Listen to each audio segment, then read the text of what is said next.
چې کوم شی امپلیمنٹ کړی دی جرمانه چې ورته موږ کم وایو ځکه ټیکسز خو په سوات کې نشته او د اوس نه نشته بلکې د والي صاحب د دوی سره په ریټن کې دا دغه کړی چې په سوات باندې به د را روان 100 کاله پورې ټیکس نه وي صحیح ده د دې زموږ چې کوم مشران دي که مراد سید صاحب دی یا نور کوم دغه دی هغو هم په خپل دغه کې سپیچز کې دا ویلي دي چې بهی په سوات باندې به هېڅ قسمه ټیکسز نه لګي چونکې سوات کې ټیکس نشته په ریټن کې تاسو ته پته ده زمانه زیات پوهی چې په ریټن کې هېڅ داسې قسمه دغه نه دی راغلی چې یاره په سوات کې ټیکسز لګي دا واحد زموږ تحصیلي بریکوټ دی په دې باندې مخکې یو سټپ اخیستی و چې دا په تحصیل TMA چې کم دی دوی وایي چې یاره زموږ کم سیلریز دي یا زموږ کم ایکسپنسز دي هغه نه پوره کېږي او زموږ په دې وجه باندې د بریکوټ سپیشلی تحصیلي بریکوټ کې صرف په خپل ترور باندې جرمانه په دې خلکو لګو او د موږ ته د دې نه کلیکشن کېږي او زموږ دا ټول اخراجات به پوره کېږي موږ د دې مذمت کوو د هغې وجه دا ده چې TMA صاحب ستاسو دغه نه پوره کېږي نو د هغې زور تاسو د غریبو عوامو له ورکوئ او بیا د کوټې غریبو خلکو له ورکوئ داسې غریبو خلکو له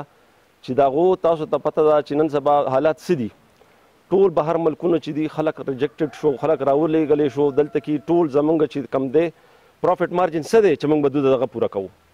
که یو خو ډېر زیات زموږ دلته کې څه داسې یو بزنس وی یا یو ډېر غټ دغه آوټپوټ وی نو موږ به د دو دړه نه دغه ځکه دا د پاکستان سره ښېګړه ده خو چونکې دلته غریب خلک دی هغو خپل ځان له بچو له ډوډۍ چې نشي پیدا کولی الریډي په هغو باندې د خپل دوکانونو دونه زیاتې بیلونه دي چې هغه نشي ورکولی د بجلی بیل ورکړي د ګیس بیل ورکړي د اوبو بیل ورکړي که نه د دوکاندار له دغه ورکړي د ماشومانو اخراجات پوره کړي څه به کوي یو کس دی 15 او شپږ ماشومان یې د هغو سکولونو ته پوره کوي هر یو شي کې دونه ایکسپنسز دي که ایجوکیشن دی که په هیلث کې دی په هر یو شي کې دی نو زه دا وایم چې تاسو که فرض کا او که تاسو راځئ هم دلته کې او په خلکو باندې دا شی امپلیمنټ کوئ مهرباني به تاسو کړې وه تاسو به راغلي وئ دلته زموږ کوم مشران دي د دې علاقې د هغو سره به ناست وئ موږ به د خپل عوام په دغه اعتماد کې اخیستی خو فرض که تاسو په موږ باندې یو شی امپلیمنټ کوئ آیا د هغې په مقابله کې تاسو موږ له څه راکوئ کوم چې نن یو ایشو روانه ده کوټه کلي کې دیهات لایسنس یې ایشو کېږي چې یاره دا لایسنس یې موږ ایشو کوو TMA د طرف نه بیا یو ټیکه ورکړی شي بختیار صبر نامې دی هغه ټیکه اخیستې د هغه راځي دلته خلکو ته لایسنس دغه کوي چې ته لایسنس جوړ کړه چونکې دلته زموږ ویلیج کونسل شته زه د هغې ویلیج ناظم یم ما سره سیکرټري نایب قاصد هر څه د سرکار نه په هغې باندې پیسې وځي نو که دا TMA د سرکار د لاندې ده نو دا ویلیج کونسل د کوم ځای دی په کار ده چې دا ویلیج کونسل هم د دې خبرې نه خبر وي چې یاره دا موږ په دې مد کې دا لایسنس یې ایشو کوو او لایسنس یې ورکوو تاسو په دې باندې خبر یې تاسو زموږ سره کوآپریټ وکړئ تاسو زموږ سره ودرېږئ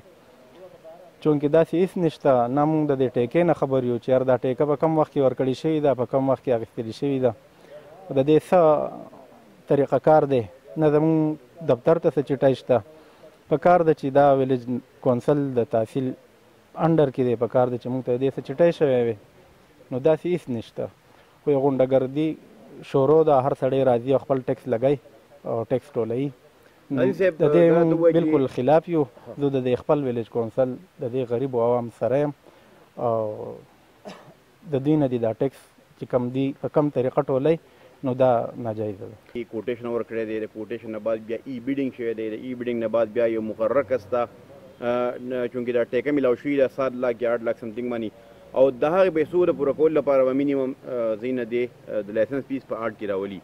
تاسو څه ګڼئ چې د TMA د دې خبرې اهل نه ده یا تاسو په دې کې د اعلی چارواکو سره لکه تاسو هم د ویلیج سره تعلق ساتئ بلدیاتو سره تحصیل ناظم دی نایب تحصیل ناظم دی تاسو چا سره رابطې څه روابط شوي دي تحصیل ناظم او تحصیل نایب ناظم چې دی هغوی تاسو په اعتماد کې نه اخیستي نه جی مونږ نه تحصیل ناظم مونږ سره څه میټینګ شته نه نایب ناظم شته نه ضلعي شته نه TMA د طرف نه داسې خبره شته چې یاره تاسو راشئ ستاسو علاقه کې مونږ دا کار کول غواړو یا مونږ یو ټینډر پاس کوو مونږ د دې هېڅ قسمه څه داني صاحب اخیره دا ووایي چې لاهعمل به څه جوړوئ لاهعمل دا دی جی چې زمونږ د دکانداران بالکل غریبانان دي او د دې مد کې مونږ نه یو چې یاره مونږ ټیکس ورکړو دا غریبانان ځان له چېرته 100 یو نیم سل روپۍ ماښام له کور له رزق ګټي نو د دې بالکل مونږ خلاف یو